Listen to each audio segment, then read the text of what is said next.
ఆవిడ చెప్పుకుంటారట, నువ్వు వద్దమ్మా ఆగలేదు ఒక నిమిషం. Thank you. Hi, good evening all. Hi అండి. అందరూ చాలా మంచి జోష్లో ఉన్నారు. విజయోత్సాహం ఎలా ఎక్స్ప్రెస్ చేయాలో తెలియదు. యాక్చువల్లీ నేను కూడా ఇప్పుడు మైక్ ఎందుకు తీసుకున్నానంటే, నా ఆనందం ఇంట్లో ఒక్కళ్ళమే ఉండి నేను మా హస్బెండ్ మాత్రమే సెలబ్రేట్ చేసుకుంటే బాగోదు కదా, అసలు ఆ ఫీల్ రావట్లేదు. అందుకే అందరితో మధ్యలో కలిసి సెలబ్రేట్ చేసుకోవాలి. అట్లీస్ట్ వాళ్ళందరూ మొహాలు చూసి వాళ్ళ హ్యాపీనెస్ చూస్తేనే మనకు చాలా ఆనందంగా అనిపిస్తుంది. కాబట్టి సో ఇక్కడ రావడం జరిగింది. అండ్ సో ఈవెంట్ అయితే స్టార్ట్ అయినట్టుంది. బయటకు వెళ్తున్నారు, అందరూ బయటకు వెళ్తున్నారు కదా. ఓకే, సో హాయ్ అండి. ఇంకెవరున్నారు?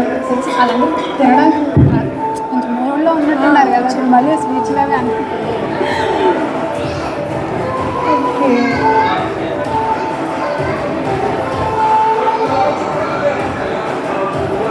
ఎవరు సార్ మీరంతా? ఎవరితో ఇంకా ఏం చేస్తారు ఇక్కడ అందరూ?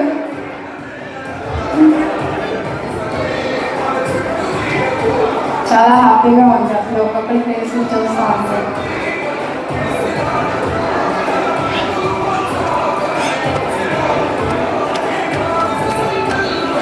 అండ్ లాస్ట్ అండ్ ఫైనల్గా ఒక విషయం అండి, ఇక్కడ ఈవెంట్ సెలబ్రేట్ చేసుకోవాలి అన్న థాట్ వచ్చిన వీళ్ళందరినీ మాత్రం ఫస్ట్ కంగ్రాచులేట్ చేయాలండి.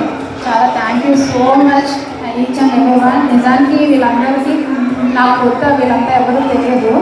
సో ఇంతకు ముందు మేము గర్ల్స్ సేన జనసేన నుంచి వర్క్ చేసామన్నమాట. సో గర్ల్స్ సేన జనసేనలో ఒక కన్వీనర్గా ఉన్నాను లేడీస్ టీం నుంచి. సో అనుకోకుండా గల్ఫ్ నుంచి ఇక్కడికి రావడం జరిగింది. సో గల్ఫ్ సేన జనసేన అంటే ఏంటంటే, గల్ఫ్లో ఉండే 6 కంట్రీస్ ఏవైతే ఉన్నాయో గల్ఫ్ కంట్రీస్ అన్నీ కలిపి గల్ఫ్ సేన జనసేన అని ఒక బ్రాండ్ తోటి వర్క్ చేస్తున్నారన్నమాట. నిజం చెప్పాలంటే మీకు అందరికీ గుర్తుందో లేదో, కోవిడ్ టైంలో గల్ఫ్ నుంచి ఒక ఫ్లైట్ ఇండియాకి వచ్చిందండి. అది స్పాన్సర్ చేసిన వాళ్ళు గల్ఫ్ సేన జనసేన. అప్పటికి జనసేన నుంచి ఎలాంటి రికగ్నిజేషన్ లేదు. వాళ్ళకి రికగ్నిజేషన్ లేకపోయినా గల్ఫ్ సేన అనే ఒక పేరు పెట్టుకొని, గల్ఫ్ సేన జనసేన అనే ఒక పేరు పెట్టుకొని 6 దేశాల ప్రతినిధులు, జనసేనకి సంబంధించిన 6 దేశాల ప్రతినిధులు ఒక చోటికి వచ్చి ఎన్నో సేవా కార్యక్రమాలు చేశారు. మనమందరం యూకేలో ఉన్నాము, ఆస్ట్రేలియాలో ఉన్నాము, యూఎస్లో ఉన్నాము. మనందరికీ చాలా కన్వీనియంట్గా ఉంటుందండి. ఇక్కడ మెడికల్ సిస్టమ్స్ కానీ ఏదైనా సరే ఒక ఇబ్బంది వచ్చిందంటే రెస్పాండ్ అవ్వడానికి గవర్నమెంట్స్ ఉంటాయి. కానీ గల్ఫ్లో అలా కాదు. గల్ఫ్లో చాలామంది ఇండియన్స్ ఉన్నారు. గల్ఫ్కి వెళ్ళే ఇండియన్స్ గురించి చాలామందికి తెలిసే ఉంటుంది. అక్కడ ఉన్న మన తెలుగు తమిళ అనేం లేదండి. గల్ఫ్లో ఉన్న ప్రతి ఒక్కరికి కూడా, ప్రతి భారతీయుడికి కూడా గల్ఫ్ సేన జనసేన అనే ఒక పేరుతోటి చాలా సేవా కార్యక్రమాలు చేశారు. అంత చెప్పాలంటే నిజంగా కరోనా టైంలో వాళ్ళు రోజు కూలీకి వెళ్తారు. గల్ఫ్కి వెళ్ళారంటే అందరికీ ఐడియా ఉంటుంది. మ్యాక్సిమం చాలామంది పట్టకూటి కోసం గల్ఫ్కి వెళ్తారు. సో గల్ఫ్కి వెళ్ళిన వాళ్ళంతా కూడా కోవిడ్ టైంలో వాళ్ళ పరిస్థితులు ఎలా ఉన్నాయంటే, కొంతమందికి వీసాలు కూడా ఎక్స్పైర్ అయిపోయినాయండి. వాళ్ళు బయటకు కూడా కదలలేని పరిస్థితి ఉంది. ఎవరైనా చచ్చిపోతే పేరు కూడా తెలియదు. కరోనా వచ్చి చచ్చిపోతే వాళ్ళ పేరు కూడా తెలియదు, బయటకు కూడా తెలియదు. నిజం చెప్తున్నాను, ఎలాంటి సిచ్యువేషన్స్ ఉన్నాయంటే ఆ టైంలో ఒకరికి తింటానికి తిండి లేదు, వాళ్ళ దగ్గర డబ్బులు లేదు, బయటకు వచ్చి కొనుక్కోవడానికి కూడా భయం. ఎందుకంటే వాళ్ళ దగ్గర వీసా లేదు, వ్యాలిడ్ వీసా కూడా లేదు. అలాంటి టైంలో గల్ఫ్ సేన జనసేన మేమున్నాము అని చీకట్లో వాళ్ళు ఇళ్ళకి వెళ్ళి వాళ్ళు ఎక్కడున్నారో ఎదుర్కొని మరీ సహాయం చేశారు. ఒక ఫ్లైట్ని స్పాన్సర్ చేశారు. కరోనా టైంలో ఇలాంటి పేదవాళ్ళ కోసం, కనీసం తిండి కూడా కొనుక్కోవడానికి అవకాశం లేని వాళ్ళ కోసం ఒక ఫ్లైట్ కంప్లీట్గా చార్టర్ ఫ్లైట్ లాగా ఒక ఫ్లైట్ని స్పాన్సర్ చేసి చాలామంది జనాల్ని ఇండియాకి పంపించడం జరిగింది. మొన్న ఈ మధ్యన last year Janasena party Gulf సేన జనసేనని గుర్తించింది. అంతకుముందు చాలా చేశారు గల్ఫ్ సేన జనసేన పేరు కింద. సో మన జనసేన పార్టీ ఆ గల్ఫ్ సేన జనసేనని గుర్తించిన దాంట్లో ఆ కమిటీ మెంబర్స్లో నేను ఒకదాన్ని ఉండడం నాకు చాలా గర్వకారణంగా ఉంది. ఈ రోజు కూడా గల్ఫ్ సేన జనసేన వాళ్ళు చేసిన గురించి ఎక్కడైనా చెప్పడానికి కూడా రీజన్ ఉంది. సో అదృష్టమైన ఏదైనా సరే ఫస్ట్ టైం మీ అందరినీ యూకేలో ఉన్న జన సైనికులందరినీ కలవడం అనేది నాకు చాలా హ్యాపీగా ఉందండి.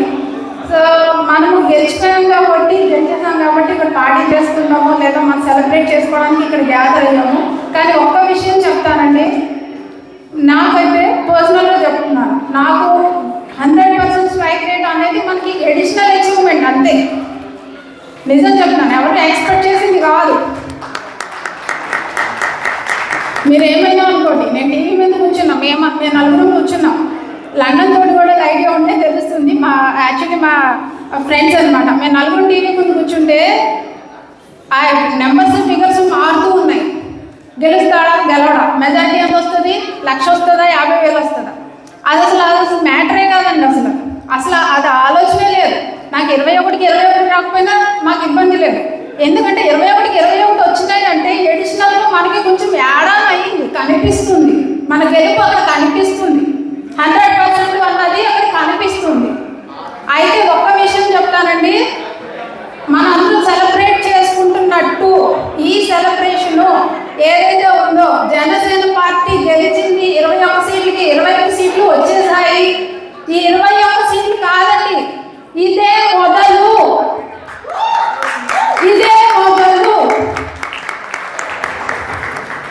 అర్థమవుతుందా?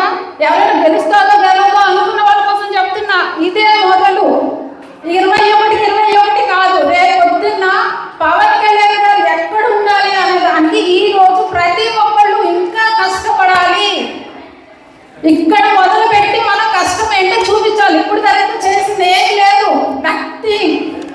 మనం చేసిన దానివల్ల పవన్ కళ్యాణ్ గారికి ఏం అడిషనల్ ఏం రాలా, మనం మీటింగ్ ఏం లేదు. నిజం చెప్తున్నా, ట్రూలీ ఆయనే కష్టపడ్డాడు, ఆయన వెనకాల నిలబడ్డాం అంతే. ఆయన వెనకాల నిలబడ్డాం కాబట్టి ఇక్కడ ముందు నిలబడి ఫోటోలు తీసుకున్నాం. ఇప్పుడు చెప్తున్నానండి, ఇప్పుడు ఏదైతే నిలబడ్డారో లాస్ట్ టైం దుబాయ్ జనసేన మీట్లో నాగబాబు గారు వచ్చి మీట్లో నేను ఒకటే మాట చెప్పాను, పవన్ కళ్యాణ్ గారు ఏమైనా చేసుకోనివ్వండి, ఎవరితోనైనా కలవనివ్వండి, ఏదైనా చేయనివ్వండి, ఈసారి నిలబడాలి. ఎందుకు నిలబడాలి? నిలబడ్డారు, ఇప్పుడు నిలబడ్డారు కాబట్టి